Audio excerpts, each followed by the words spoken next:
Melbourne is Australia's largest city by population. It's a place known for experiencing 4 seasons in one day. But there's something else significant about Melbourne. It's the biggest loser when it comes to house price gains since COVID. Whilst nearly every other Australian city has seen their house prices skyrocket, Melbourne's recent house price gains have been totally impotent. But what's even more startling, Melbourne house prices could be on the cusp of significant declines. I'm Biko Konstantinos, and that's what we're going to talk about today. Melbourne's a melting pot of nightlife, food, and different cultures. You've got heaps of Greeks, Italians, and Lebanese. And speaking of ethnics, what do you call a good-looking Lebanese bloke? As if. Everyone knows the Greeks are the best looking. It's because of the massive tubs of olive oil that we put all over our hair and body. Now, I'd rate myself about a 5.5 attractive wise, but content wise, I've got to be at least a 5.8. So why don't you like and subscribe for some independent analysis and commentary on the Australian housing market and all the other big stuff that affects your lives. Now let's see why Melbourne is the biggest loser.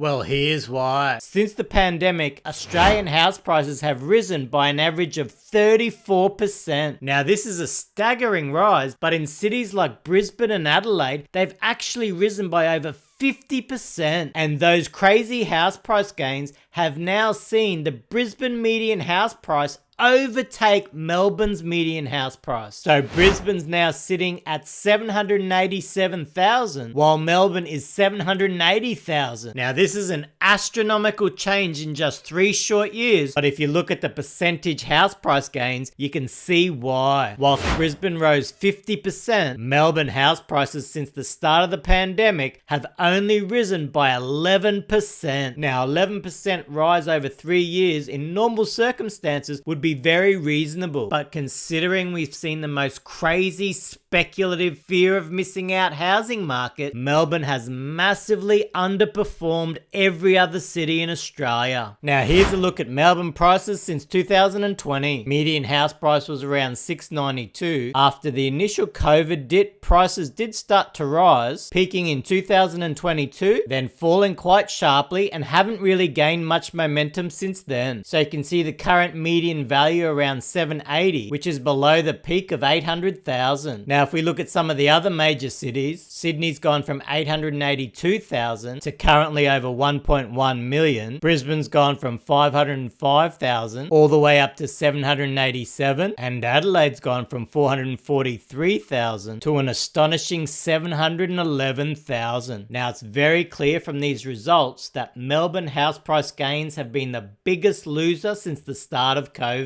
So the question is, why has this happened, and will this underperformance for Melbourne continue? The first reason is that Melbourne has seen an exodus of people leave and go to other states in Australia. Almost 500,000 people moved interstate from Melbourne in 2021. Now this is a 20% increase on the previous record set in 2002. Another major reason is that investors are quitting Melbourne and heading elsewhere. Angry property investors claim that they are being driven out by unsustainable combination of increased land taxes, council rates, higher compliance costs, rising interest rates, and body corporate fees. Sahil Basin said that Victoria has the highest property taxes in the nation. He said that the state has more than 16 property-related taxes compared to only around 3 in other states and territories. These include the highest stamp duty, equal highest foreign investment review board tax, and among the highest land taxes. Now, if we talk about taxes for foreign buyers, as far as I'm concerned, it can't be high enough. And that's because it's not right that Australian home buyers have to compete with wealthy foreigners just to try and buy a home. Now, the government loves the tax they receive from foreigners. Sellers love the ridiculous prices that they get from foreigners. But what's the cost? Well, when we've got hardworking Australians forced to live in their cars or live in tents, then the cost is bloody high. And that's not just from foreign buyers, but it certainly has an impact. There's also a COVID-19 COVID-19 levy to help pay for the cost of the pandemic, a windfall gains tax, cladding rectification levy, a tax on developer agreements, a growth infrastructure contribution, and absentee owner surcharge. So overall, Melbourne has a crap load of complicated taxes and fees for property investors. And all of this has definitely contributed to Melbourne's very lackluster house price performance. Alright, so what's ahead for Melbourne house prices? Well, if the start of 2024 is any indication, it doesn't look good. In December 2023, Melbourne was the only city to actually see falling prices. In fact, Melbourne actually saw house price declines in both November and December last year. Now, if we look at changes in listings over the last 12 months, we can see that property listings in Melbourne has actually grown by 19%. This is the largest increase in Australia,